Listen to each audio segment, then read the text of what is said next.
Do you know that women together can move mountains, right? Yes. We can shake the water. Yes. We can shake the earth. Yes, this evening, again, is organized in partnership with another organization. Another organization with a great advocate, a wonderful woman. She is a neighborhood advisory board vice chairperson from District 14, Brooklyn, and vice president of a nonprofit organization based in India known as HM Gupta Foundation. This wonderful person, as all immigrants, she came in the United States 11 years ago. She was the director of the operation for software development in a company, Midtown. As she was really busy, she realized the need for humanitarian action in India. And her goal is to empower women through livelihood self-sustainability program and reproduction rights. This organization started its journey in India and now working globally. Ladies and gentlemen, please give a round of applause to Miss Lily Gupta.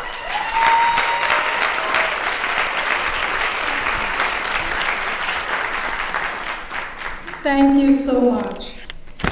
I'm truly honored to co-host this event with my partner, UMACA, and who's fighting for women reproductive rights in the context of AFGM. I would like to thank all the guest speakers who made their time out to attend this event. Thank you, Congresswoman Yvette Clarke, especially accepted my invitation. Let me give you a little bit brief introduction about me because many of you don't know why she's standing there, who is she? I, born and raised in India, came here 11 years ago. Started my career pretty much similarly like any other immigrant did it here. Started my career with software development company working as a director of operations. When I was in India, I was born in a part of India where women was very neglected part, the state called Haryana.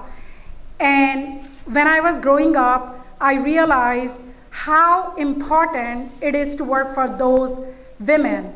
Well, I was studying and I didn't get a chance to work on that area that time. I finished my higher education, I came here. In 2011, I was able to establish my dream through this nonprofit organization, which is working on women empowerment through self-sustainable program, which is leading women employed. They are earning money and reproductive right. So in 2018, we were able to expand little bit kind of program in Kosovo. Kosovo is a small country which got freedom from Serbia in 1999, and they are actually pretty much struggling, not like India, but yeah, they have their own standard of struggling. I'm helping them for women empowerment program through the social enterprise program. That's pretty much right now. I'm not gonna take much time because I need to play one video, the work I have done so far, and you're gonna watch that video. I'm gonna go there, I'm gonna play, so I'm gonna end my speech. Thank you so much, thank you.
Great advocate of immigrants, but also a strong support for the African community here in New York, District 7. Representative from the mayor office. J'aimerais maintenant introduire, I would like to introduce the representative from the mayor office, Mr. Famod Kone.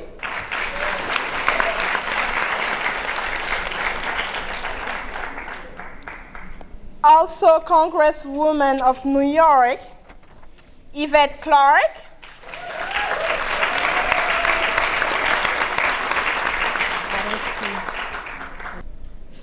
The representative from Manhattan Borough President, Mrs. Athena Moore. Is she here?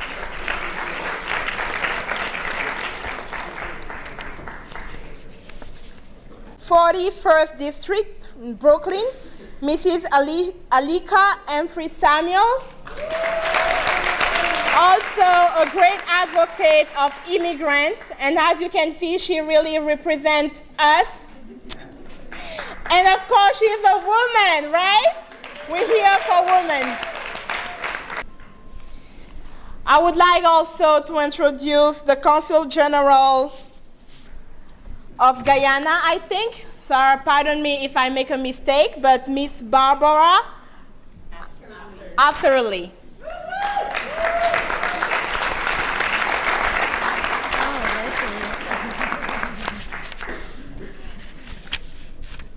I have a long list here.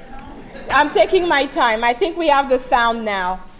Thank you for your attention. Essential for women to realize that they have equal rights.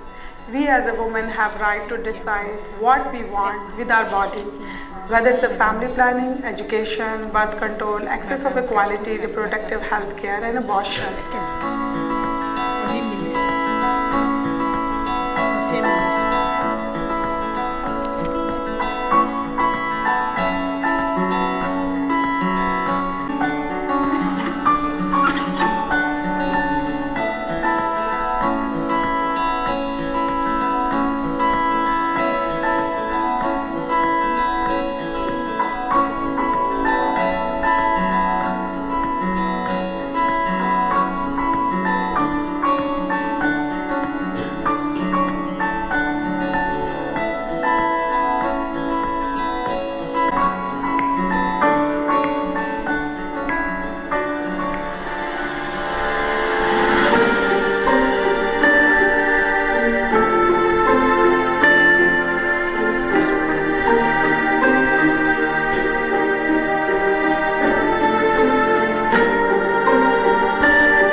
have 3 daughters and 1 son.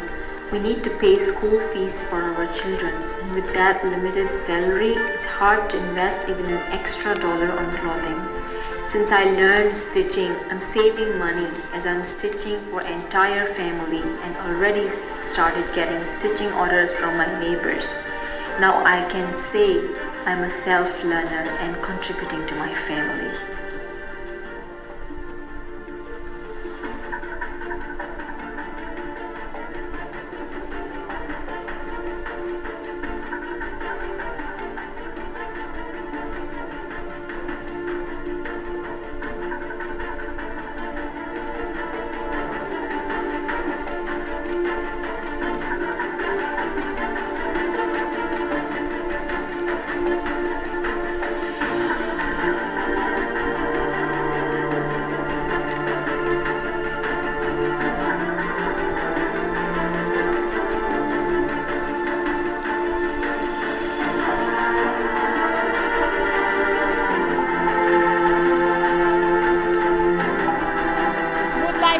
Honorable guests, they will just say a little word just to greet you. I will start with Congresswoman of New York, Mrs. Yvette Clarke. Hello. Okay, very well. I think like the little children, I should say, Madame and Monsieur. Bonsoir. Okay. A pleasant good evening to everyone, to Councilman Mark Levine, to Councilwoman Alika Humphrey Samuels, to the members of the Diplomatic and Consular Corps, to this evening's distinguished dais, to Mrs. C and to Lily DeGupta, to everyone here assembled, many friends in the room, a pleasant good evening to each and every one. It's my honor, my privilege to come and to participate and to listen to all of the information that we as women need to share about women's reproductive rights and health. Being in the United States Congress, where for the first time in the history of the United States Congress, we have over 100 women serving in the United States House of Representatives. I am proud to stand shoulder to shoulder with the global community in raising up the voices of girls and women to talk about equal rights, to talk about equity in our societies, to talk about the governance of our own bodies and using our own voices and our own power to make sure that the next generation of girls coming up will not be fighting the same battles that we have fought for generations. Let me thank Mrs. C for her unwavering commitment to the liberation of women and girls. Let me thank Lily DeGupta for her vision of what empowering women can be across the globe and in India in particular. And let me thank all who have come out this evening to again share best practices, to coalesce and to build together a breakthrough moment in the 21st century when all women, irregardless of their economic status, where they find themselves in the world, can stand up shoulder to shoulder in their communities with their male counterparts and be respected, be protected, and know that they are the governors ultimately of their own growth and development, their own reproductive health, and can do that without any fear of reprisal or repercussion. So thank you so much for having me here today. To everyone who has come out, many blessings, and let us keep in our prayers the families of those who were slaughtered in the mosque in New Zealand this past weekend by a deranged individual, and let us all defeat hate, because at the end of the day, hatred of women can be just as perilous. Thank you.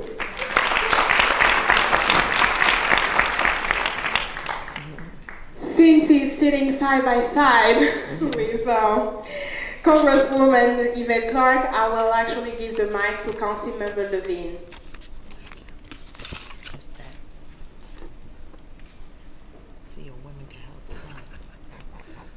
Thank you, Estelle.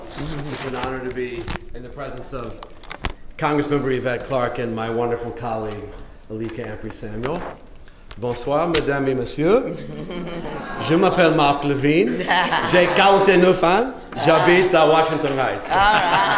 Et je représente à le 7e district dans le conseil de la ville de New York. Et je suis fier de représenter le sud de Washington Heights et l'ouest de Harlem. J'aimerais féliciter à l'UMACA et la communauté malienne et africaine de notre ville. Votre dévouement à les familles et les enfants renforce toutes nos communautés. Merci beaucoup. Merci beaucoup. Maintenant un peu d'anglais. Yes, please. Briefly in English. I am so honored to be part of this historic event. It's been wonderful to see it grow over the years. And I have to express my profound admiration for Madame C, who has been a partner for me in many, many, many of our fights in northern Manhattan. Can we give Madame C one more round of applause? She is phenomenal.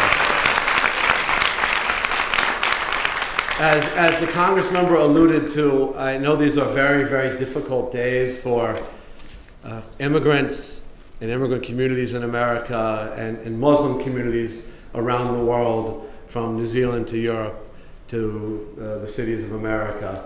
But I do want you to know that at least here in New York, the leadership of the city truly cherishes our immigrant communities, our African immigrant communities, our Malian immigrant communities, our Muslim sisters and brothers, and we stand with you and we support you. And I want you to know how much I have been truly inspired by the contributions of Mali and African communities in my district in northern Manhattan. You have truly enriched this city culturally, economically. You are leading at the heights of every sector of society here, from academia to business to government to science and beyond. And as chair of the health committee, really the concerns of women's health, of immigrant health, are paramount for us, where we still face very profound disparities. And so I stand with you in confronting those inequalities, and I salute the leadership of this gathering today for focusing us on this wonderful, important issue. Merci beaucoup. Thank you. Merci à vous, Councilmember Levine. Again, put your hand together, please, for our wonderful council member, Mrs. Anika Empress Samuel. Is it on? Good evening, everyone. So it is an honor and pleasure to actually be here this evening. And I must say that I wish the numbers of women elected in New York City was similar to the women who are elected to the U.S. Congress. I have to say that I am one of 11 women in the New York City Council, but it's a 51-member body. And so out of the 51 members, there are only 11 of us, and that's right here in New York City, so I have to say that. But just real quickly, I used to work for the State Department, and I represented our country at the U.S. Embassy in Ghana for 3 years. And I served as a human rights officer. And my role was to complete the Human Rights Report and the Trafficking in Persons Report and the International Religious Freedom Report. And then I went on to work for USAID with maintaining and managing the West Africa portfolio. And what was very interesting to me is the work that the United States government was doing in developing countries and overseas on behalf of women and children was pretty much remarkable. But when I came home from West Africa, back to the United States, back to New York City, it's just very interesting to see the amount of disparities that are right here in our own country. And so it's a pleasure to be able to serve in the body of the New York City Council alongside my colleagues, in particular the Healthcare Committee Chair, Mark Levine. And we were proud to be able to host the hearing a few months ago on FGM. And that was through the Women's Caucus. And we were able to become educated and learn about what we can do within the city of New York. And so I am very proud to be on that body and the council and will remain to work very closely with Mrs. C and everyone else to make sure that you have the resources that you need in order to make sure that we are advancing our women and girls right here in the United States. So thank you so much. Thank you. Now I would like to give the mic to the representative from the mayor office, Mr. Famod Kone. Thank you very much, Estelle. Good evening, everyone. First, I want to take this opportunity to say Happy Women's History Month to all the women in the house. I know it's March, right? We're still in Women's History, so we got to celebrate the women. So here today representing the mayor, I am very happy to be here to join Madam C and all of the elected officials here to celebrate this event. I want to add on to the compliment of the Congresswoman and the council and both council member about the great work Madam C has done for the city and the city African community. She's a huge supporter of this administration. Whenever we invited Madam C to an event, she would show up and show support. And it's an honor to be here, not just on behalf of the mayor, but as a proud African to support the great work that she does. So please give her a round of applause. So I'm just going to read quickly the citation that was given to me by the mayor to deliver to Madam C. The City of New York, Office of the Mayor, New York, March 18, 2019. It said, "It is a great pleasure to welcome everyone at the USA Mali Charitable Association of NYC celebrate the 63rd section of the United Nations Commission on the Status of Women. New York is a proud place to be, with opportunity where all people, no matter their gender or background, have a real chance at reaching their fullest potential. As the first American city to join the UN Women Safe City Global Initiative and to the leadership of the First Lady, Shalene McCray, our Commission on Gender Equity, we are working to ensure the right and well-being of women and girls, and we are grateful to count the U.S. Mali Charitable Association as an ally in these efforts.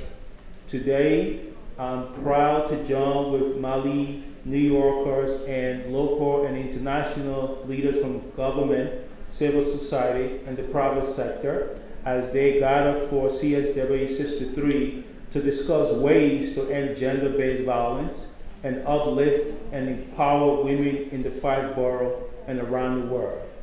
Today's event is also a wonderful opportunity to reaffirm our shared commitment to uphold the values of diversity, equality, and inclusivity that unite all of us. On behalf of the City of New York, please accept my best wishes for a productive event and continued success. Sincerely, Bill de Blasio, Mayor.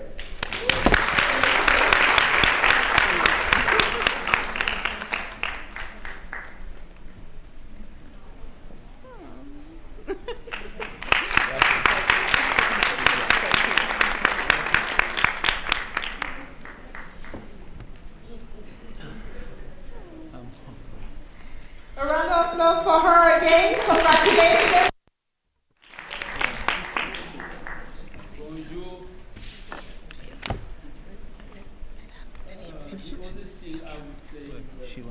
My name is Alassane Diop, Immigrant Affairs Liaison at the Office of the Manhattan Borough President's Office.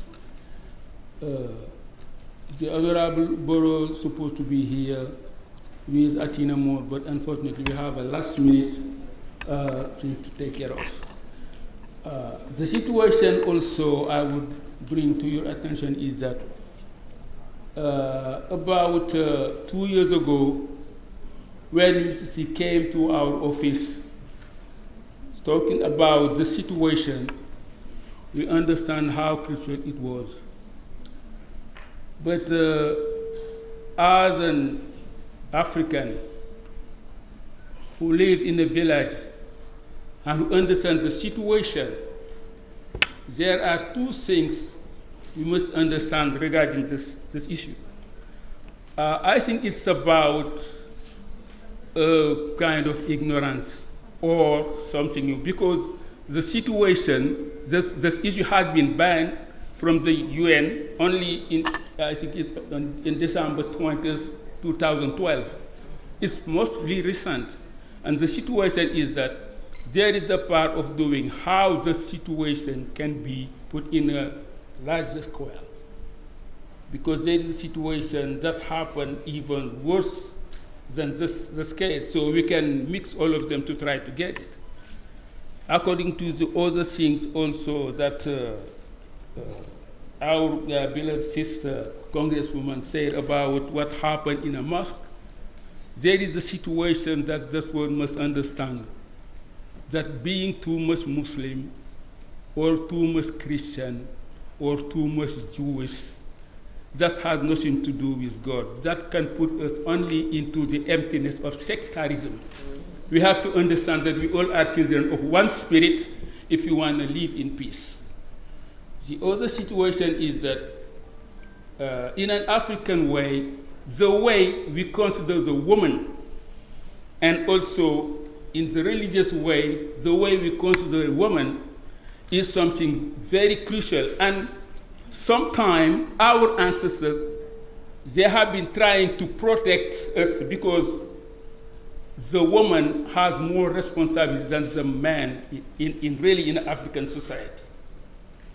And also even regarding to the Islamic way, they said that my father used to say that God has put into woman a secret that somebody cannot understand.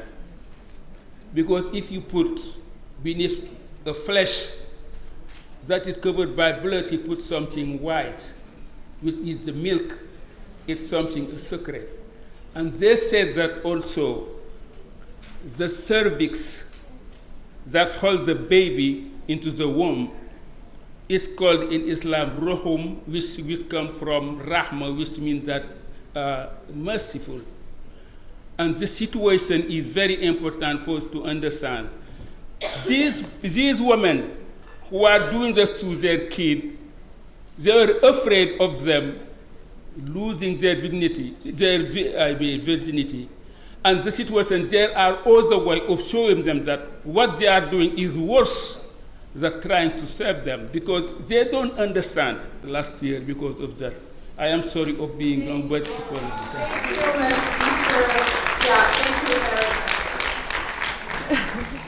I feel so grateful to be surrounded by such phenomenal women. So this next speaker that I'm going to introduce, she's someone whose whole life has been dedicated to helping African women and families through hard work and countless efforts to do good in the community. I personally have the pleasure of being employed by this remarkable woman. Yes. This woman has implemented programs at her agency that guides women and girls directly impacted by the realities of their culture and assimilation process in the U.S. Her agency aims to mobilize low-income or no-income immigrant women to improve the quality of their lives and strengthen their families. The programs at her agency include VAWAD, aka Violence Against Women and Children, which is a program designed to aid women who have gone through domestic violence or any form of trauma. Another program there is Child and Family Services, a preventive program that helps keep families that are at risk of having their children placed in foster care together.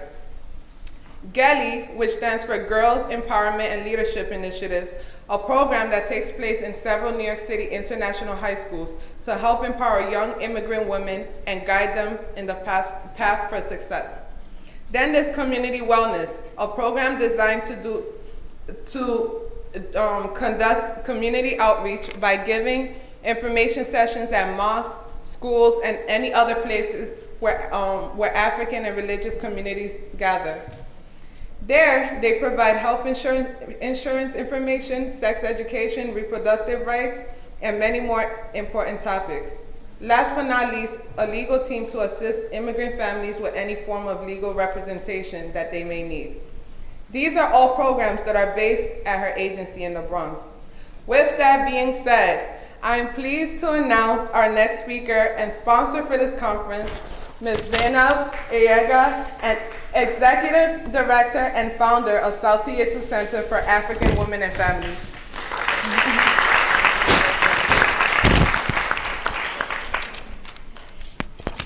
I did tell Rama that I wasn't going to make a speech, so I'm not going to make a speech, but I wanted to thank Auntie C for organizing such a wonderful event. I'm honored to be a part of it, and I'm honored that Saltietu contributed a little bit to support it.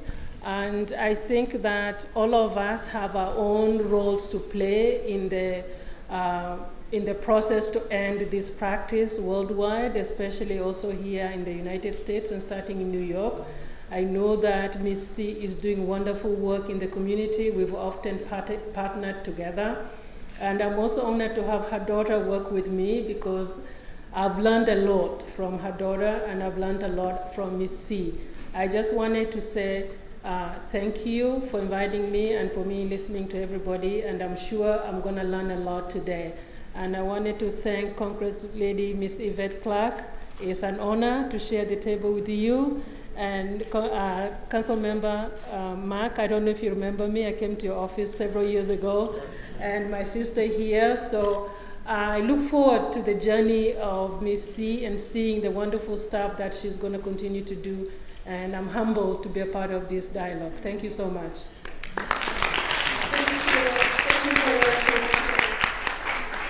Yes, I'm going to start with our first speaker, Mrs. Solani Sethi, Director of Policy, New York Mayor Office to End Domestic and Gender-Based Violence.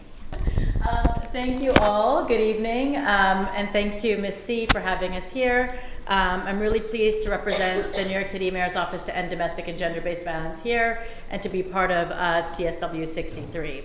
So I think, one of the things that I'll say is our office is really a recognition of what Councilmember Ampry Samuels said, that we haven't really gotten to a point where we've eliminated violence against women or eliminated gender-based violence anywhere in the world, including right here in New York City, right?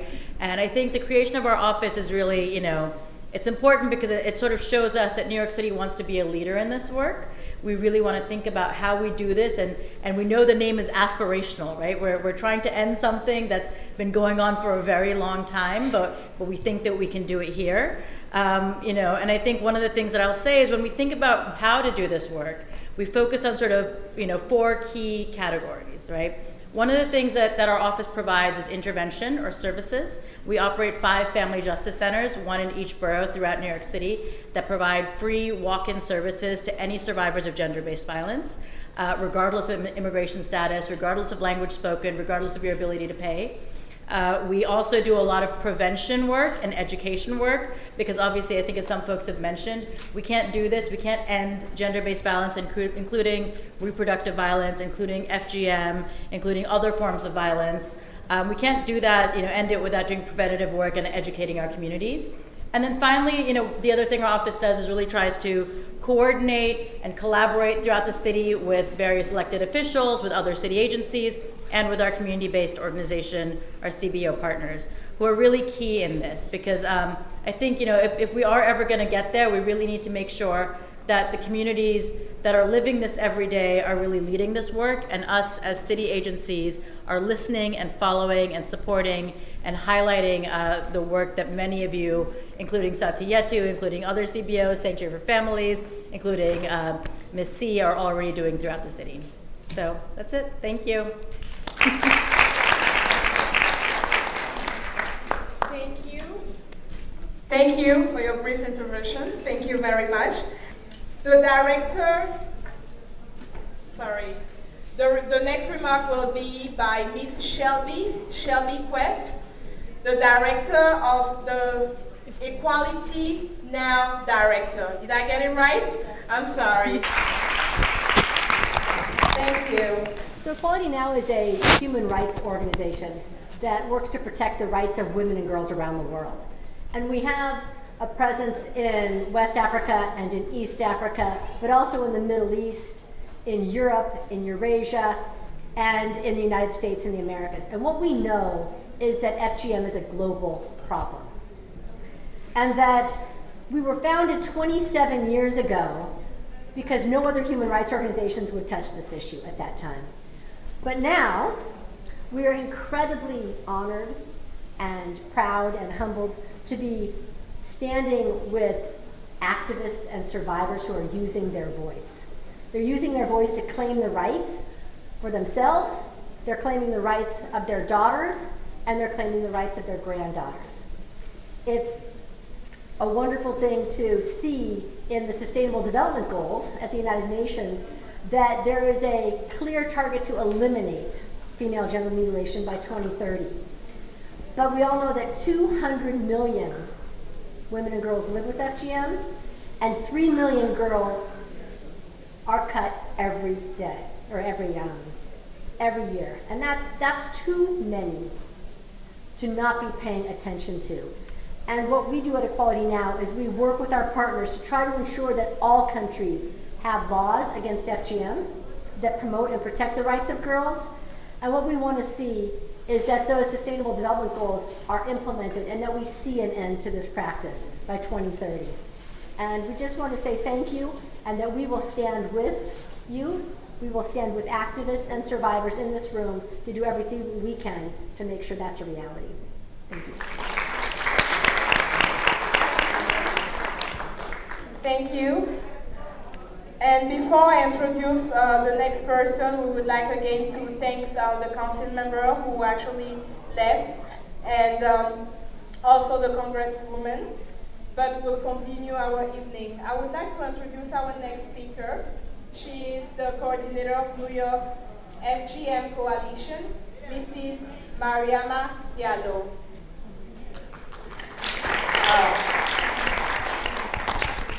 Thank you. Hi, everyone.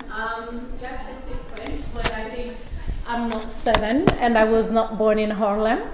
I was born in West Africa, Guinea, and it's really a pleasure for me to be here. Thank you to Madam C for having me. Thanks to UMACA for having me here. So I am working at Sanctuary for Families, and Sanctuary for Families is a non-for-profit organization. We are based here in New York City in all the boroughs, and we provide services to individuals who have experienced gender-based violence, including female genital mutilations.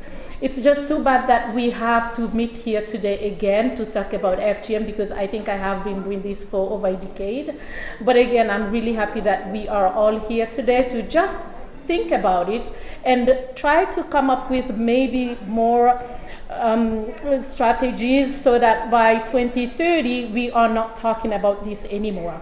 I think Shelby mentioned something very important. It is a global issue because honestly I see more African people here, but this is not only an African problem, right? It is happening in Asia, like Indonesia. About 50% of women have been subjected to FGM. In Yemen, 19%.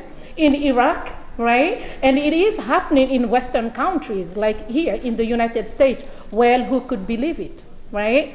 We're talking about FGM in the United States, not because women who have experienced it live here, not because girls who are at risk live here, but because it is happening here.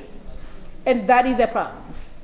And I just hope that we will combine not only working on criminalization, because only criminalizing it, I don't know if it will take us far, but combining criminalization and outreach and education so that people know, well, it is a crime, it cannot happen.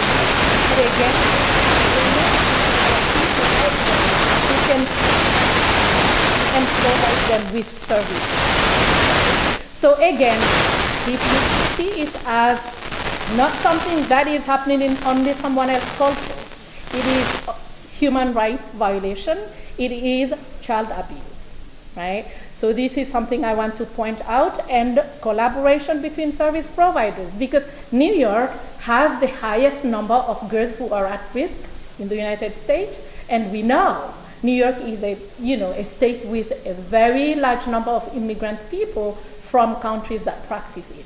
We talk about like 500,000 women living in the United States who have experienced it or may be at risk. But let me tell you, I can bet it's more than that, because the countries that have been targeted to do that study, well, we don't know what, if they really involved all the countries that practice it. I think I have to stop here. Thank you.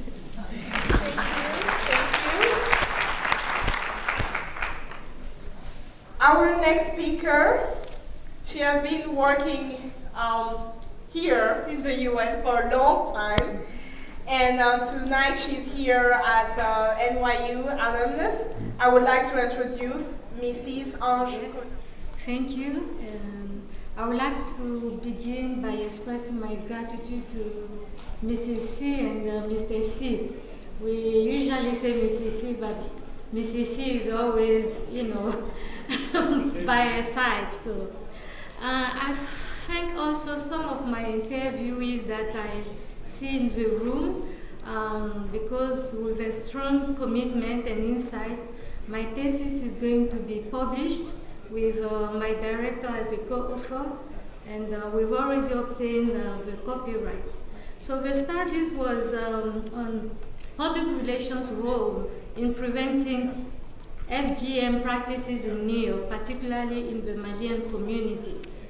And according to the World Health Organization, female genital mutilation, also called cutting or female circumcision, is a practice considered as an act of violence against women and girls. The research shows the continuous exposure of women to FGM in Western countries such as the United States, where many African women from regions where it's practiced have fled to seek refuge. It's documented that many of them have discovered in the host country that the nightmare that they went through is real, as their own daughters born American citizens are potential victims of the practice. This study will give insight into the history and facts of FGM to explore how girls could be potential victims here in America by interviewing those who are in the Malian community and to suggest a public relation practice that could be effective in order to protect them from FGM. FGM activists, non-profit organizations, and Americans, in collaboration with lawmakers and foreign governments, should work together closely and take decisive actions to help prevent FGM practice in the Malian community as well as in other affected communities. This work, I believe strongly, can help USA Mali Charitable Association of New York, because Mrs. C has long been involved in the politics of empowering women and human rights. As a member of the United Nations, I witnessed her efforts, and she's a very humble, and she does a lot behind the scenes. And my current employer, La Francophonie, will benefit from these studies because most of our members states practice FGM. UN Women, UNFPA are entities of the United Nations, and they deal with FGM. They could also be interested in this study done in a specific community from a country that has FGM prevalence rate of more than 90%. The UN has the capability of criminalizing those involved in the act of FGM because it is a crime that violates the integrity of the female organ, therefore it is a human rights issue.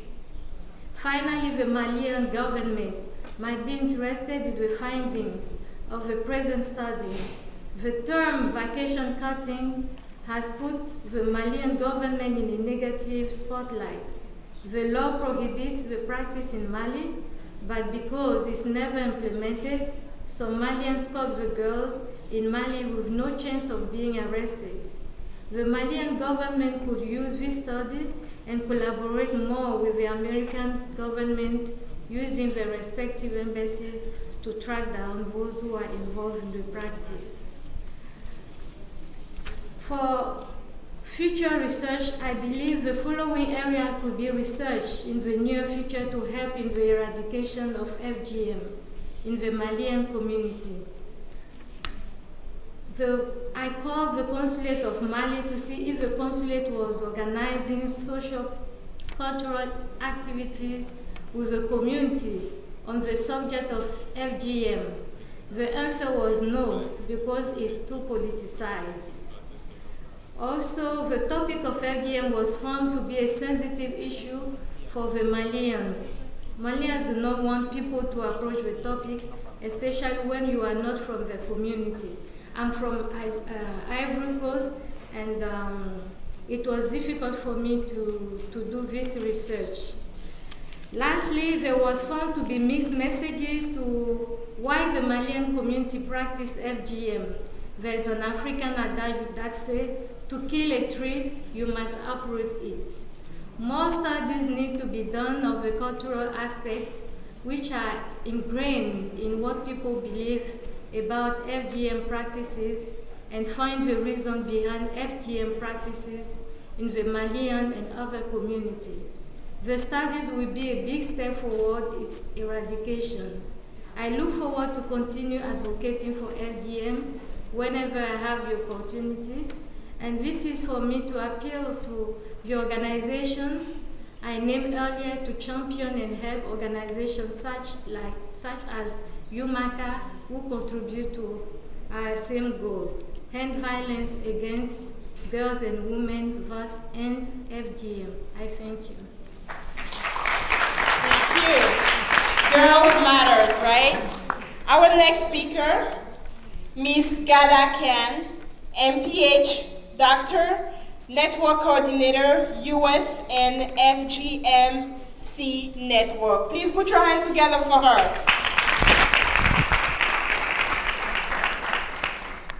Good evening, everyone. First of all, I'd like to start by thanking Mrs. C for having me today, and on behalf of the US and FGMC Network, we are honored to be here.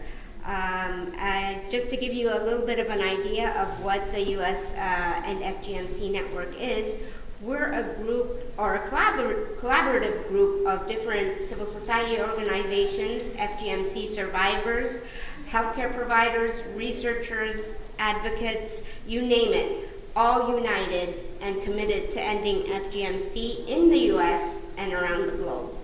And our mission is really to support, empower, elevate, and advocate on behalf of and with all the different organizations and individuals who are working on this issue. Because again, as my colleagues have mentioned this over and over again, FGMC is a global issue. And it is happening here in the US as well. And so the US as a nation must stand united to end this practice. So essentially, we serve as a networking platform, a knowledge sharing platform, because we understand that sharing knowledge is power. Many of our members, including Equality Now, Sanctuary for Families, and of course the U.S. Mali Charitable Association, are our members, and we are very honored and proud of the work that they are doing, and we want to amplify their work and share it with the world.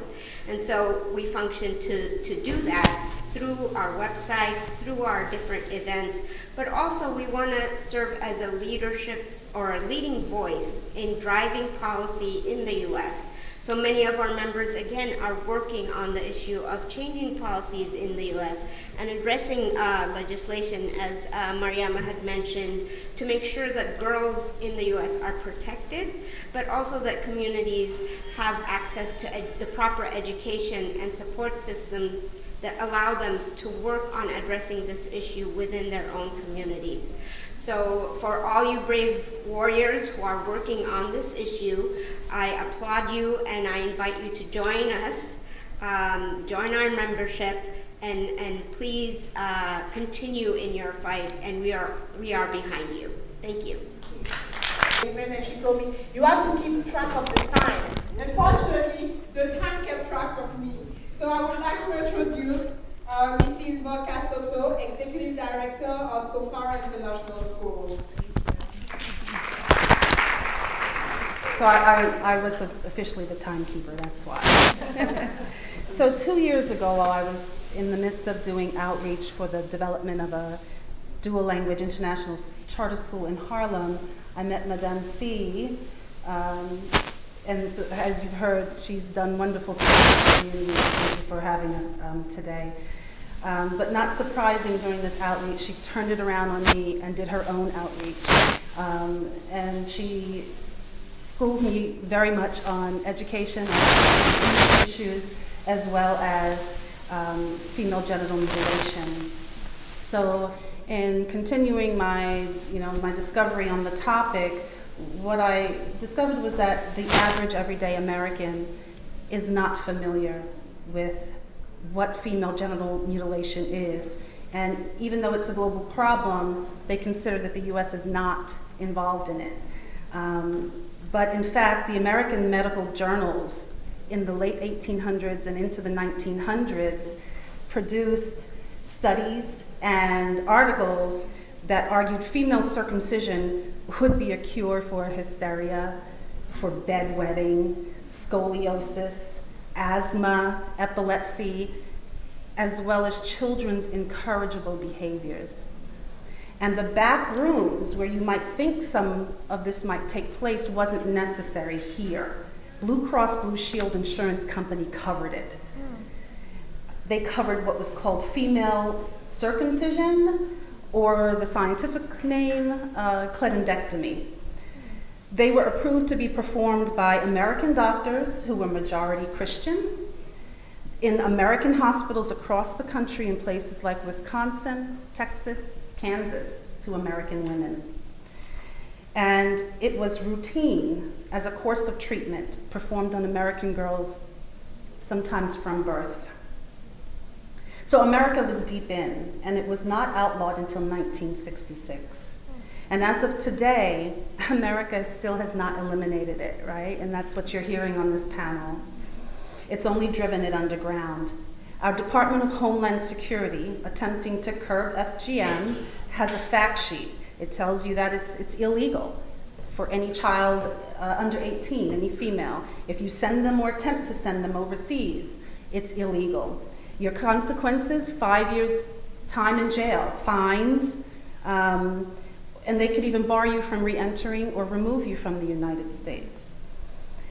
And as you've also already heard, it is considered to be gender-based violence, a human rights abuse, and most importantly, child abuse. And that's where I come in. It's this point where I know that I can make a difference and that I can be used as a tool for stopping the exploitation of girls here in New York City and possibly nationwide. There are thousands of educators across America who are mandated reporters of child abuse. We are on the front lines of defense and have incredible sway over the opinions that families form.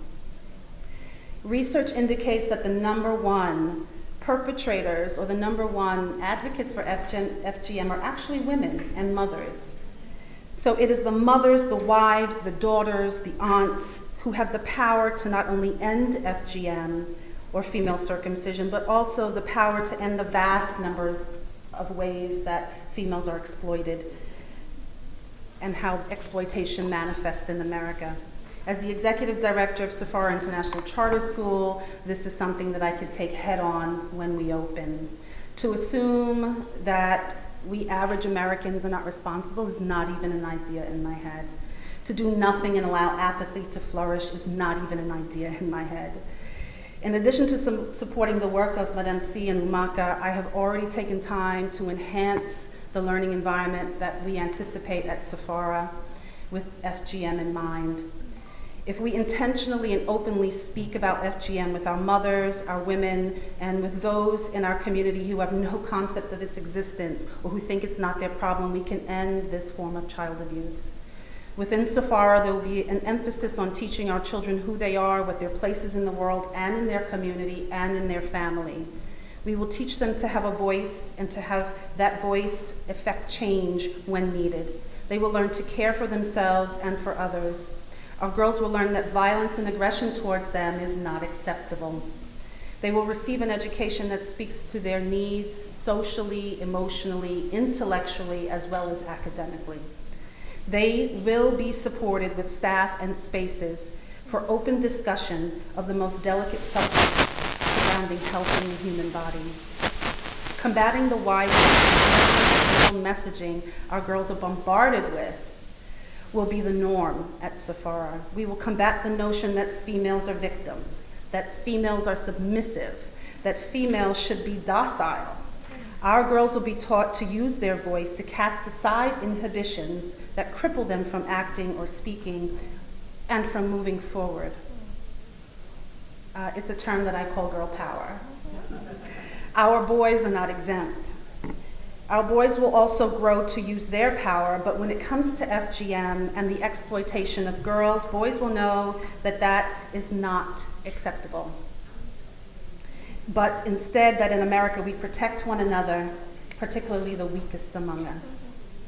Our boys will grow to understand that dignity and human rights are expected and that we strive as a highly diverse nation to ensure social justice. Our boys will be taught to see the world from their own perspective, but also from the feminine perspective. We are not teaching crocheting pink hats, and we're not teaching feminism, but we will look at the world through multiple lenses. The community of Sephora International Charter School will reflect clearly on who they are and their own biases. What its own biases are will definitely impact how they interact with the children and what messages they send them. Our faculty will be able to confidently communicate with our families that in loving our children, we do not abuse them.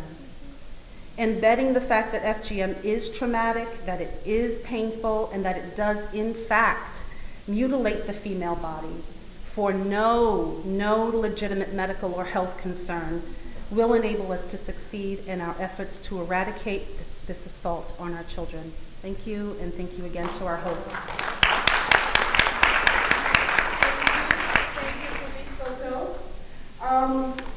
I would like, on behalf of Mrs. C, to thank the volunteers that helped her organize this event.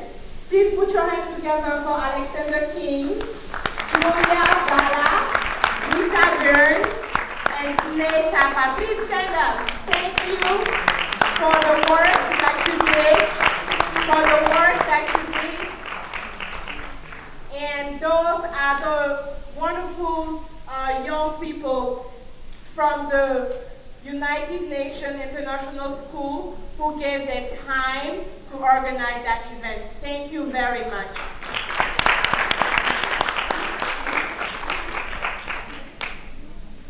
We still have a couple of more speakers, so I would like to hand the mic now to Mrs. Famata Shioke. I'm sorry if I do not pronounce it well, you can correct me. She's consultant from the Department of Education. Good evening, everyone. I'd like to recognize the presence of some of the distinguished city officials that are present here. I also like to recognize the presence of some parents and other distinguished guests, including Mr. C. The backbone behind Madam C, he has to be recognized. So it's not Madam C all alone. I'd like to talk about today, I give a brief overview of how is our important in the community and what do they do. So ours consists of professional members. We have medical doctors, we have an educator, we have people from all careers. What they do here is Madam C founded this organization in 2015 to encourage African women in the diaspora to be involved in problems that is in the community to help them solve it and to get together with each other to bring lasting solutions to some of the issues that they face. So what we do registration of eligible voters, help people to vote and participate in political engagement. Ours is a strong political organization, especially here in New York City. We have institutions from the governor, the mayor, all over the place. We have people there that speak several languages, so they also participate at conferences with the Department of Education if there's a family that has need for translation. Also, to shed light on some of the things to do, we also help the homeless. For example, we cook food, take it to the homeless and help them. And we also do other things that has to do with children and advocacy with housing. I will share a brief light on FGM, female genital mutilation, and the reason why we're here today. We're here to shine more light on it because the problem continues. It's a problem, okay? And it's been going on for over 5,000 years globally. So it's not just an African problem, it's a European problem. As you heard from the previous speaker, it's an American problem, it's a Middle Eastern problem, Asia problem, and all over. Girls have been abused, even women have been abused through the process. So then we gotta look at the root cause. Why are they doing it? Why are these people doing it? They're doing it because they believe that women will be more controlled when their clitoris are eliminated. They will be more reserved. They will stay virgins until they marry, and they will what? Redeem the family names. So that's why they do it. So now what we need to do is to share more light, give more education, so that people will understand that even though you could cut off the clitoris, the women could still go all over the place. So it has to solve a problem. And then you got to look at the medical impact. What happened? Some of the women hemorrhage to death. They have urinary retention, dripping urine, incontinence. They have cysts, and all these other problems, diverse medical issues. So on July 1st, 2016, the United Nations Human Rights Council adopted a resolution on the elimination of FGM and called it violence against women. And then the United Nations encouraged all participating countries to make sure that they carry out a strict resolution to eliminate the process of FGM. So I like to say, what can we do? Have more educational programs to educate people to understand that this is considered violence against women and this is dangerous. And if you love your wives, you love your daughters, your nieces, whoever, they could die from this process. So I will conclude by saying, let us keep up the fight to globally end FGM. Thank you. Our next speaker, she holds a master's in education. She's an educator, international and social justice activist. I would like to introduce Ms. Tamia Rashima Jordan. Thank you, everyone. First and foremost, we would like to thank Madam C. For the invitation to address the United Nations Commission on the Status of Women. We would also like to thank Ms. Boyka Soto for her role in bringing us here today. I'm here to talk about an issue apart from FGM, but it's one that disproportionately impacts women and girls. As mentioned, my name is Tamia Rashima Jordan, and I am a field coordinator for Operation Lipstick, which is headquartered in Boston, Massachusetts. With me today are field coordinators Natasha Kayulu, Brianna Butterworth, and then also our Director of Communications and Organizational Strategies, Chet Y. Operation Lipstick is the program of Citizens for Safety, a 501c3 that works to stop women from being recruited, coerced, and exploited into making straw purchases of guns. Proudly, our board members include newly elected Massachusetts Congresswoman Ayanna Pressley. In a straw purchase, folks with clean records buy guns for folks who cannot pass a background check to purchase a gun. And women play an outsized role in the inner city gun pipeline. Essentially, one woman can supply the weapons used for scores of crimes. And women who straw buy are motivated by love, adventure, acceptance, manipulation, money, fear, and force. And many of these women do not know that straw purchasing is a felony that can carry a mandatory jail sentence. Straw buying is a largely unaddressed component of the iron pipeline of guns in the cities. And straw purchasing plays a major role in supplying the guns used in the violence that destroys inner city neighborhoods. There are no gun factories in American inner city neighborhoods. Most American cities have tough gun laws that restrict the sale and possession of firearms. However, many acquire guns by traveling outside of these cities to more rural locations where gun sales are allowed. And then folks who cannot pass a background check often use women with clean records to go into gun stores and make the gun purchases for them. The guns are then transported back to the cities, distributed and used in gun violence. And again, too many women are unaware that in purchasing a gun for someone else, they are committing a federal crime. And sometimes these guns, they change hands several times. And when a gun is used in a shooting, a murder, or another crime, authorities may never find the shooter. But when they find the gun, it can be traced back to the woman who made the original purchase, who until then had a clean record. She can be arrested and charged and convicted.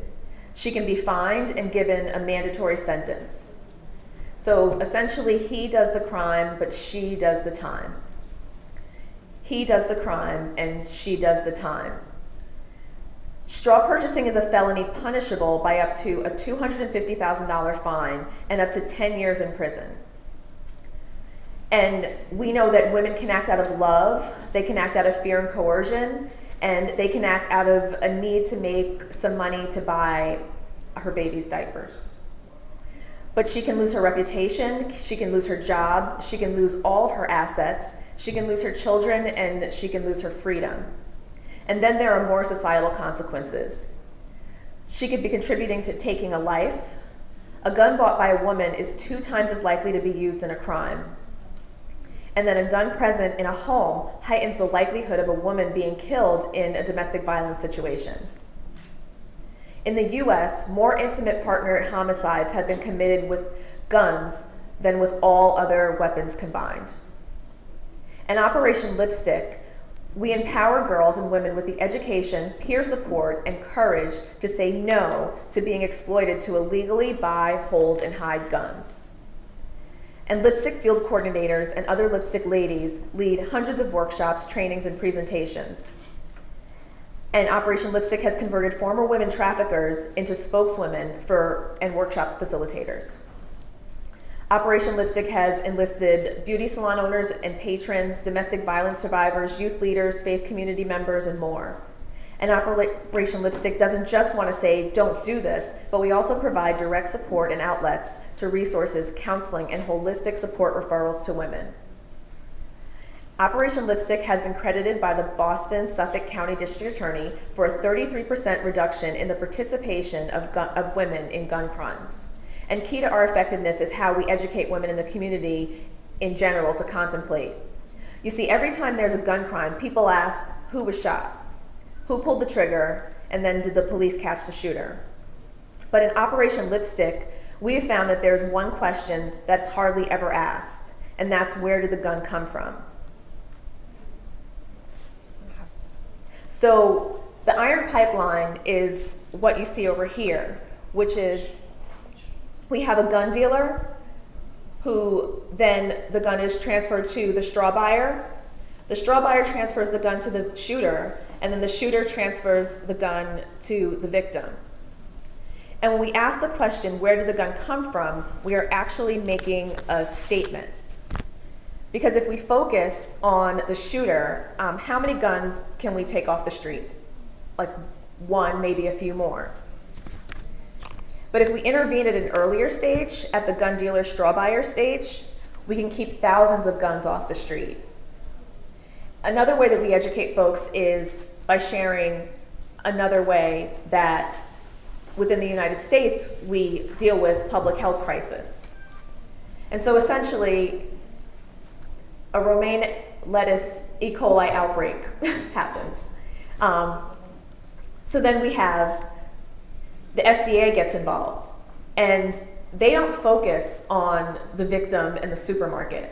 They go straight to the source. They go to the peanut plant, they go to the trucking company. Because if they focus exclusively on the end of the pipeline, then they are not getting to the root of the problem. If they focus on this end of the problem, then they are actually saving more lives. And so we're stating that we know that the problem does not start with the victim. It doesn't start with the shooter. The problem is, where did the gun come from in the first place, and we're demanding answers. And we ask that you please visit our website, operationlipstick.org, to find more information about our work. We're Operation Lipstick. We're not waiting for the government to act to save our young women and to save our neighborhoods. We know that there's no cavalry coming over the hill for us. Thank you very much for this opportunity to visit the United Nations and to join other powerful folks who are working against the exploitation of women and girls.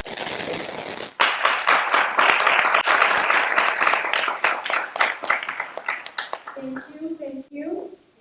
Our next speaker, in 2015, she was appointed ambassador of Brooklyn. Good evening, everyone. I'd like to thank Madam C, who calls me her sister, and she is my sister. And I'd like to thank the Consul General of Guyana, who's here, for being here.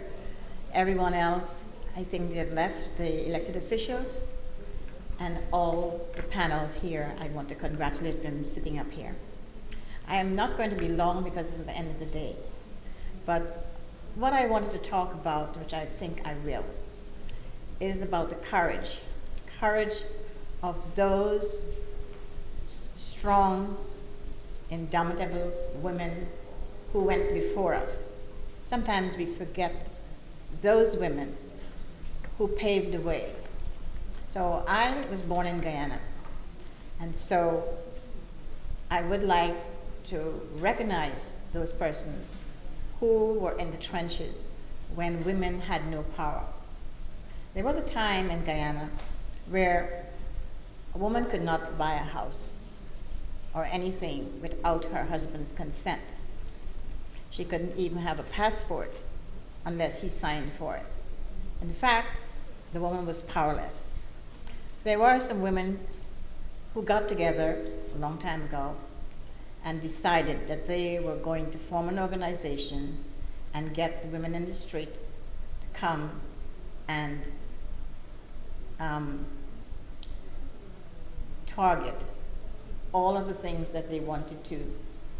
The way they did that was to get the masses from the country areas. Many times we forget those people. If we remember the leaders, we forget those people in the trenches who fight for us.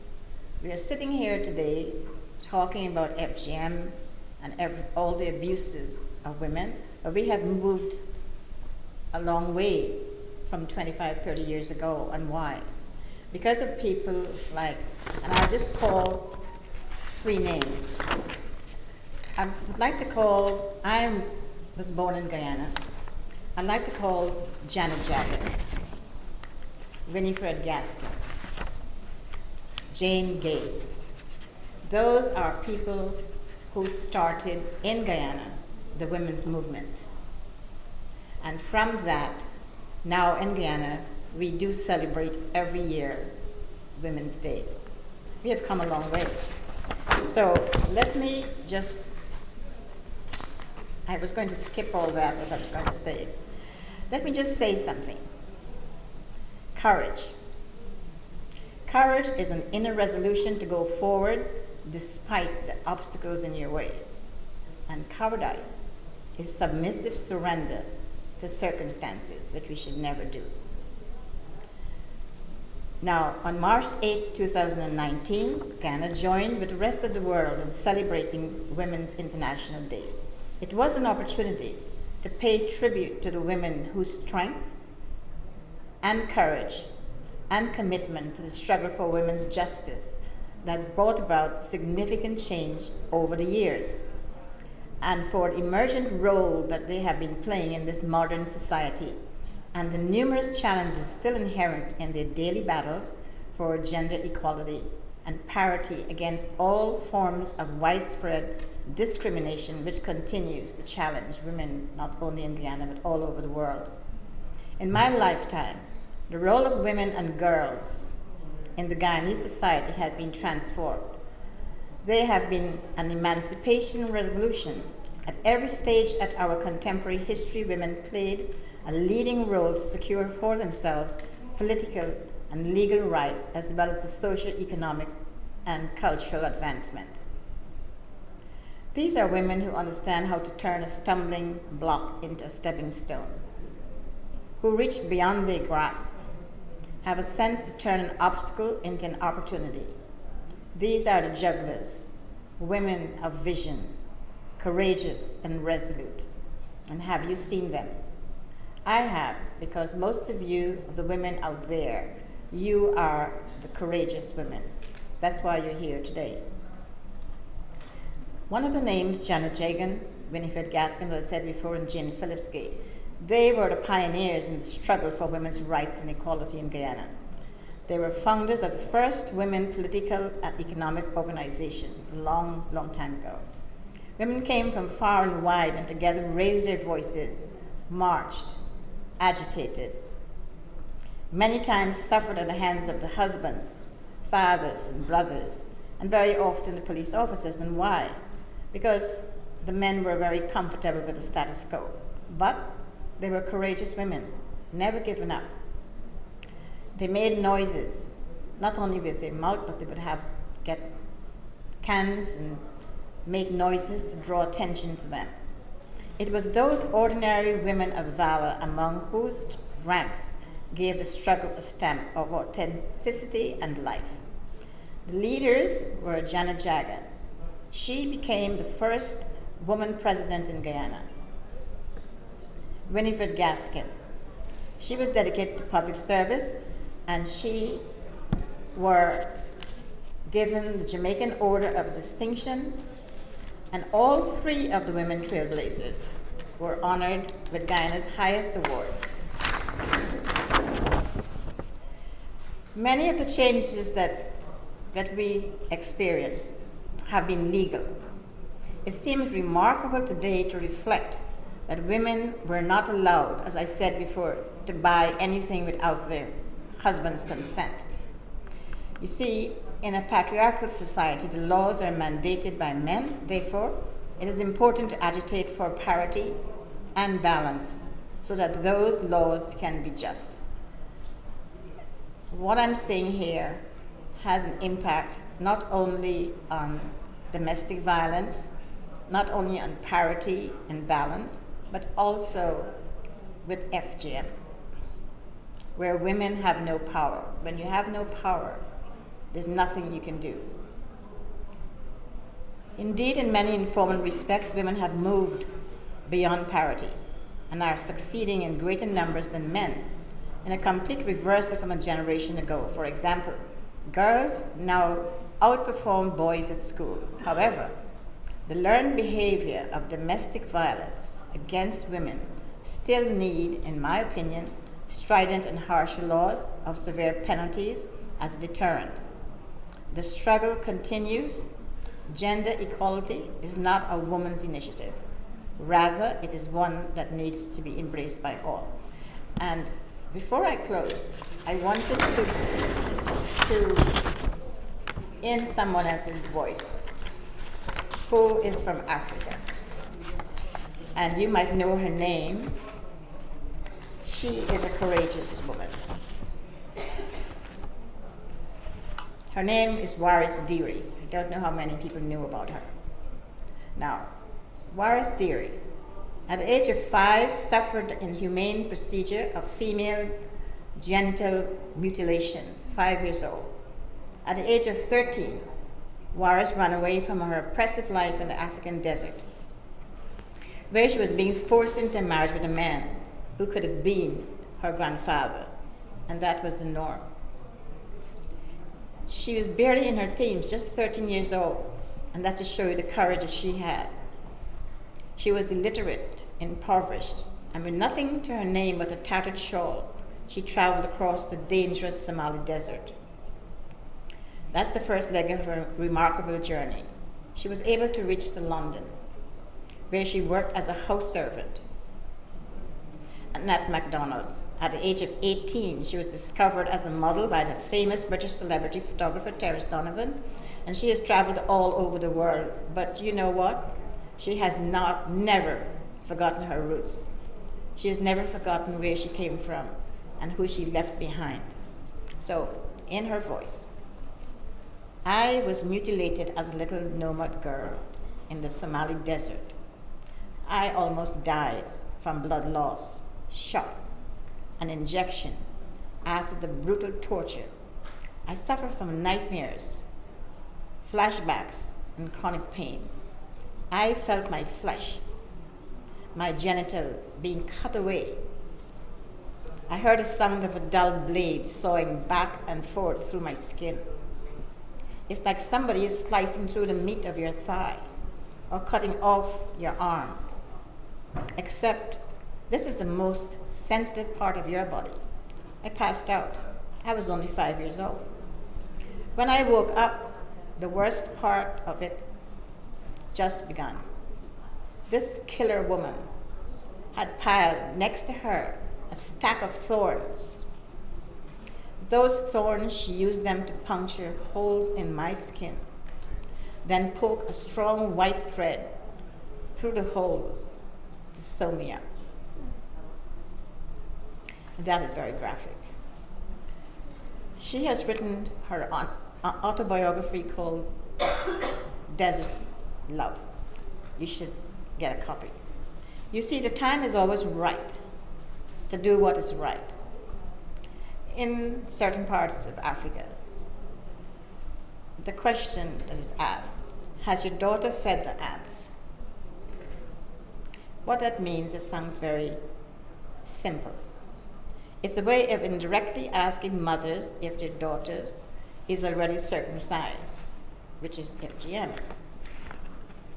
And the reason they said that is because this question, even as gruesome as it is, they take the clitoris when cut from the girls and throw it on the ground where the ants can eat them.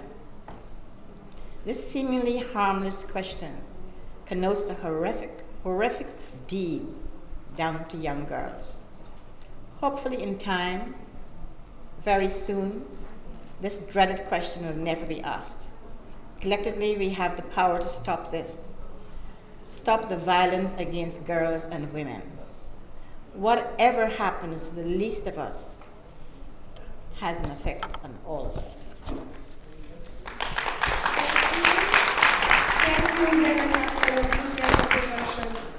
A wife, a mother, a sister, a daughter, an entrepreneur, an educator, an advocate, and a survivor of domestic violence. My name is Crystal Williams. According to the Institute of Women's Policy Research, more than 4 in 10 Black women experience physical violence from an intimate partner during their lifetimes. Black women experience significantly higher rates of psychological and physical abuse, including humiliation, insults, name-calling, domestic violence, genital mutilation, than women overall. Black women are at risk of being endangered. In August 2010, after having my abusive husband removed from the home, I had to pack up my home. I was going to be evicted. I didn't have a job and maybe $53 in the bank. I told no one, not even my parents. I didn't have the courage to share with my divorce attorney the other stressors happening in my life at the time. I didn't have the courage to ask my parents for help. Remaining silent, carrying the burden alone, coupled with trauma, can kill. I finally shared my truth with my attorney, and I was able to secure a grant to save my home. Silence can kill. Women are exploited and shamed daily. The shame of domestic violence, speaking out, advocating for self is not always easy, but it's necessary. No one wants to be a victim, especially a Black woman. It is important for women to support one another. If it was not for my tribe, village, friends, organizations like MOCA Moms that provide support for women of color as they journey through all phases of motherhood while advocating for themselves on a national level. MOCA Moms encourages the spirit of community, activism, service among its members. The Harlem Business Alliance, the Lillian Project, together with my cohort of entrepreneurs, empowered me to grow my business, Kids Passport to Adventure. These organizations have given me the strength to fight for myself, my community, my students, my daughters, and my sons. My company, Kids Passport to Adventure, provides children and families opportunities to explore nature as a means of developing life tools for wellness and empathetic awareness. I am helping to close the achievement gap, giving women and families a safe place to dream, have support, and build a tribe community while advocating for themselves. Sisterhood and motherhood are powerful. It saved me. My journey continues. In addition to having 2 grown daughters, 20 and 28, My current husband and I adopted 2 amazing boys. My son's birth mother, who was exploited because of mental health and addiction and violence, selling her body for survival. This must stop. We need appropriate legislation, increased access, a better infrastructure to help nurture and break systemic generational exploitation. The time is now to become accountable to the next generation. I know for certain that the tide is changing. Black Girl Magic is bringing change and light. Girls like Nadine Fatou Fall are making a difference by exposing forced marriages and making FGC, thereby creating change and allowing women to tell their stories, empowering others through film, dialogue, and building a tribe community to transform the narrative of the future. The work we do today will provide the next generation with purpose and vision. Black women are resilient, powerful, but are not superhuman. Every day of the year should be Women's History Month. Black women are uplifting, advocating, spreading the message that exploitation is no longer happening on our watch. The negative experiences in one's life journey should not define you. It did not define me. The journey is our story of hope, resilience, and overcoming adversity to create our own narrative of success. A new journey of change begins today. I'd like to thank again Madam C, and thank you for listening. My name is Crystal Williams. I'm the CEO of Kids Passport to Adventure.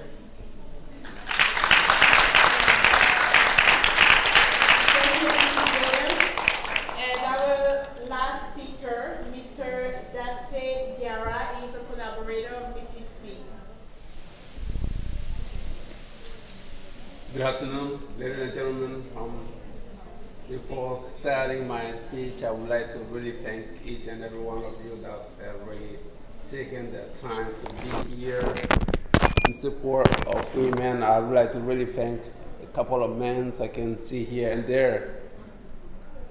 Why don't we give them a big round of applause? Because I think it's really not easy, and that is really a clear example that those men are really not like the others that are not here today. They are showing that they also give a spot to their wives and their moms and their daughters, and they do not always impose on them. So I thank you men, you guys, to be here in support of our mothers and our sisters and our wives. Ladies and gentlemen,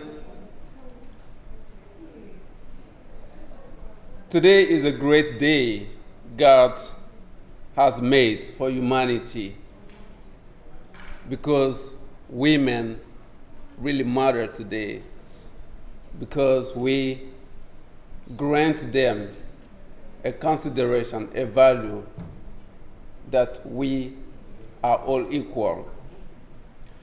We are here celebrating women who are our mothers, our wives, our sisters, and our confidants.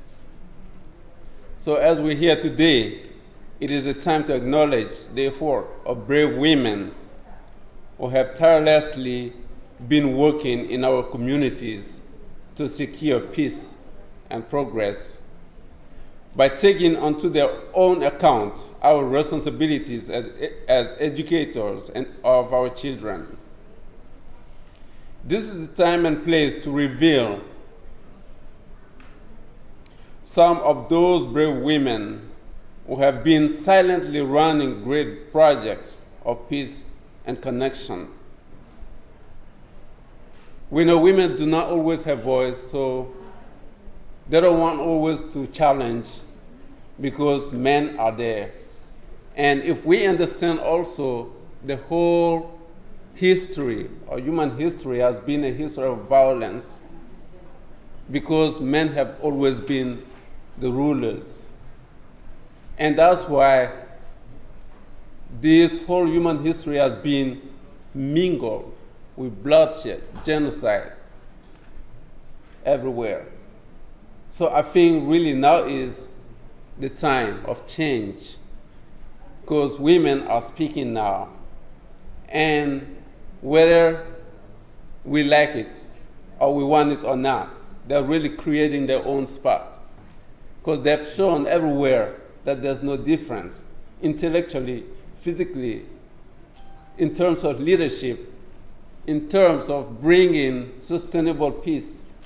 I think we really resort to women. So as I said, that those women are really running projects silently, and now is really the time for us to acknowledge them and support them. And as I always communicate with Mrs. C, Asitu Traore, I always make joke to her that she's my daughter, because in our culture, she's supposed to be my daughter. So, and as she is my daughter, the children she has now, who call her mom, are my grandchildren then. So that's why I call her, I say, how's the program running with the kids? Well, she say, well, Tonton, the program is kind of put on hold right now. I say, why? Why is that such beautiful program is put on hold? She said, because I had a knee surgery and I don't have anybody else to help me take care of the kids. Because she is the driver, at the same time she is the instructor. She takes her car to go and get the kids and brings them back after the program. So I think as we are here today at this great venue of the United Nations, and it's really very important for us to recognize what she's really doing.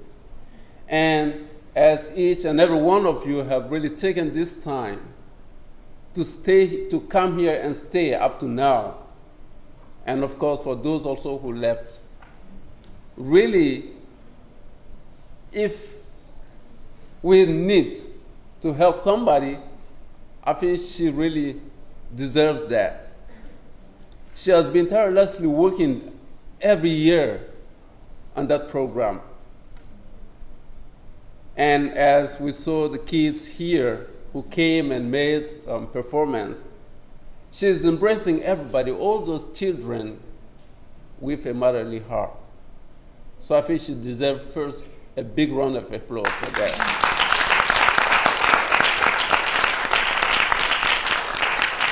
And also, the work is not only here in New York. Of course, we've heard a lot of stuff going on with women being ill-treated here, but we understand that here is a great nation. And at the cover, we try to preserve or promote human rights. But if we move to Africa, my time is over.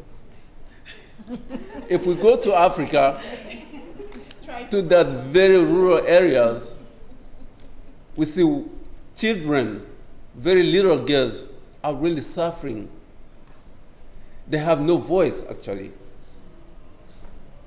And those who are supposed to be their defenders, their protectors, their own parents, are the very ones who even make the burden much heavier, because it is understood, partly in my country, Mali, where we have like more than 90% Muslim, that female genital mutilation is part of the religion, which is really not. It's not supported anywhere.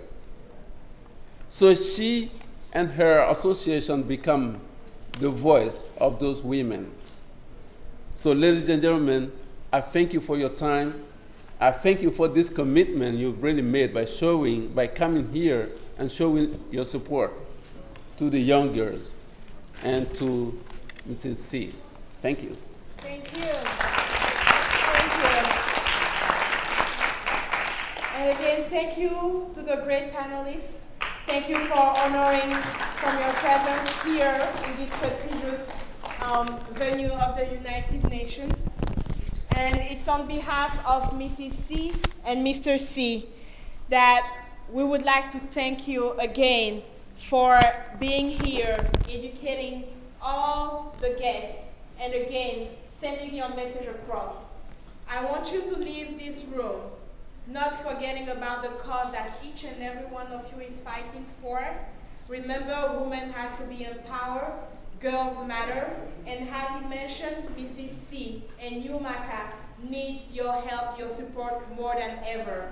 The support includes the education that you can give to those children, to those girls who look up on you, us, women, because we have to be the change for tomorrow, for the future, not only for our children, but for all the nations and the countries that we represent. Ladies and gentlemen, thank you very much for being part of this wonderful celebration. Give yourself a round of applause. And again, do not forget your fight. Do not forget to keep on speaking on behalf of the voiceless. Thank you very much and have a wonderful evening. Merci pour votre présence et bonne soirée. I would like to thank for your patience. I would like to thank everybody for the high caliber people who came to stay with us for this long time. I know I'm a man, but I will need to support women fight. That's why I didn't want to intervene, and I would like to just say thank you again, and let's keep the fight. Okay, thank you.